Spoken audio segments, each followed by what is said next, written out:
اعوذ باللہ من الشیطان الرجیم، بسم اللہ الرحمن الرحیم۔ السلام علیکم ورحمۃ اللہ وبرکاتہ۔ آج سے ہم سورہ بقرہ کی آیت نمبر 26 سے تفسیر کو سٹارٹ کریں گے۔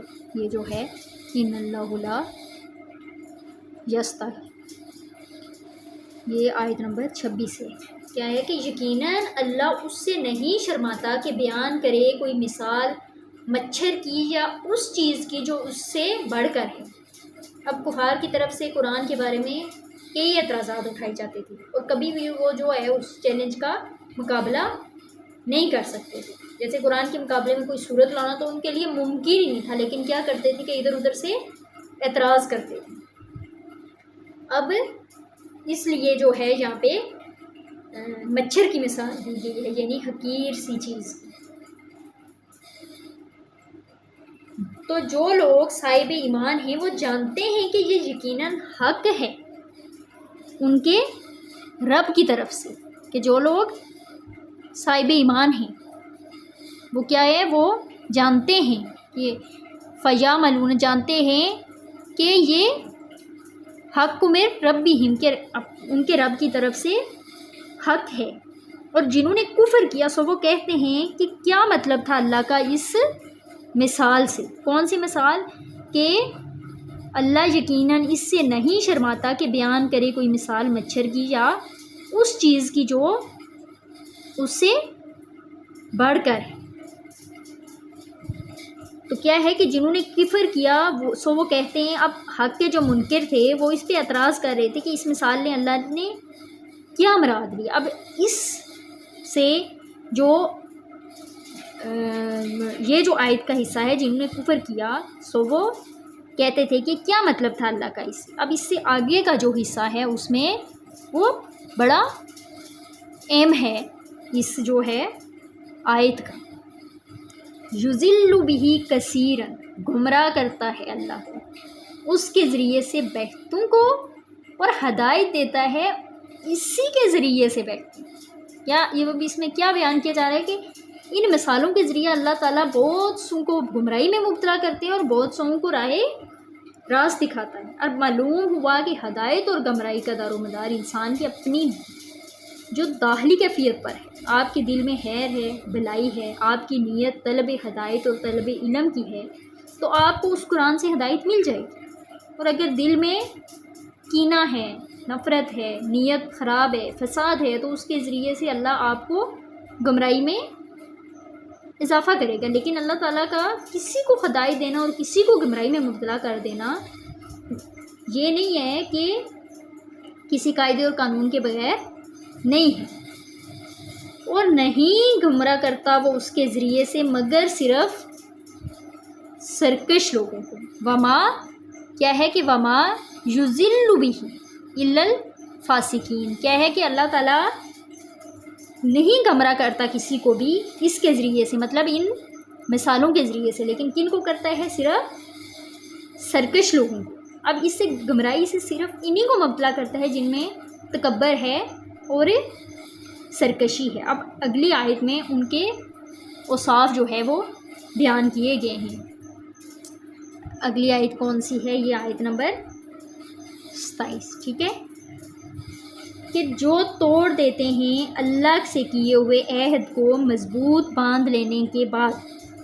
اب کن کو گمراہ کرتا ہے؟ ایک وہ جو اللہ تعالیٰ سے وعدہ کر کے پھر اس میں اس کو توڑ دیتے ہیں اور کاٹتے ہیں اس چیز کو جسے اللہ نے، کاٹتے ہیں اس چیز کو جسے اللہ نے جوڑنے کا حکم دیا۔ اب دیکھیں اللہ تعالیٰ نے صلہ رحمی کا حکم دیا اور یہ قطع رحمی کرتے ہیں۔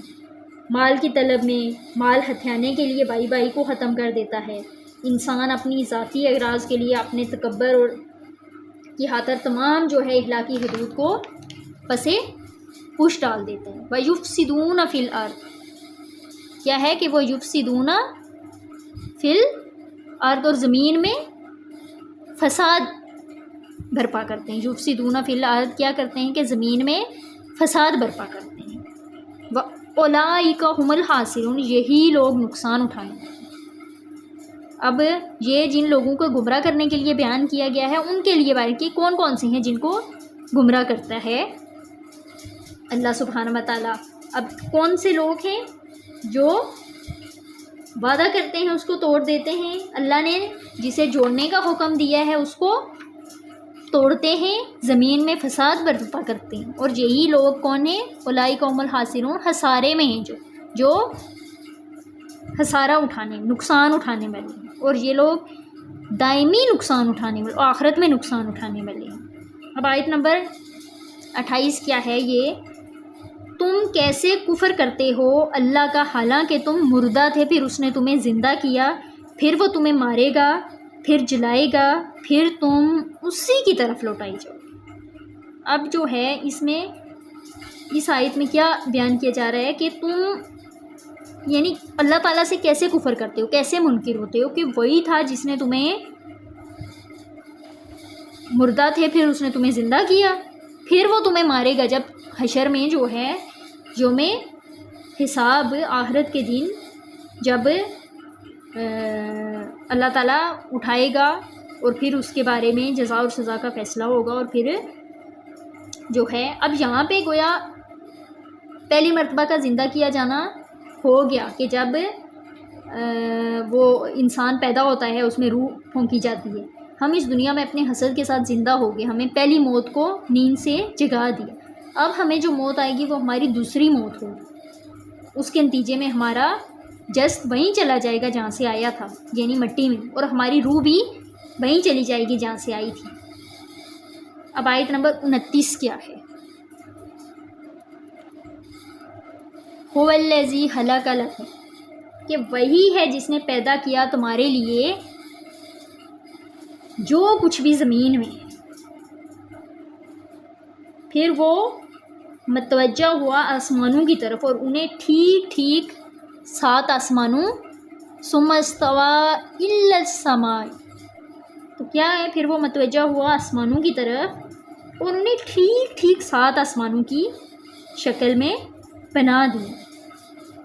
اب یہ جو 7 آسمانوں کی یہ حقیقت ہے اس کو ہم پوری طرح سے ہم اس سے واقف نہیں ہیں، وَهُوَ بِكُلِّ شَيْءٍ عَلِيمٌ، اور وہ ہر چیز کا علم رکھنے والا ہے اور اسے ہر شے کا علم ہے۔ اب یہ آیت 29 آیتیں ہو گئی ہیں، تو تیسری آیت چونکہ اس سے آگے کا جو حصہ ہے وہ آگے والی آیات سے ریلیٹڈ ہے، اس لیے ہم 29 آیات تک ہی آج پڑھیں گے، اور آیت نمبر جو 30 ہے اس سے ہم اگلی نیکسٹ جو ہے کلاس میں پڑھیں گے۔ تو آج کے لیے اتنا ہی ہے، یہ آیت نمبر 26 سے لے کے تو 29 تک ہم نے پڑھی ہے۔ تو اللہ سبحانہ و تعالیٰ اس جو ہے کلام کو، اس ہماری کاوش کو اپنی بارگاہ الہی میں قبول و منظور فرمائے، آمین ثم آمین۔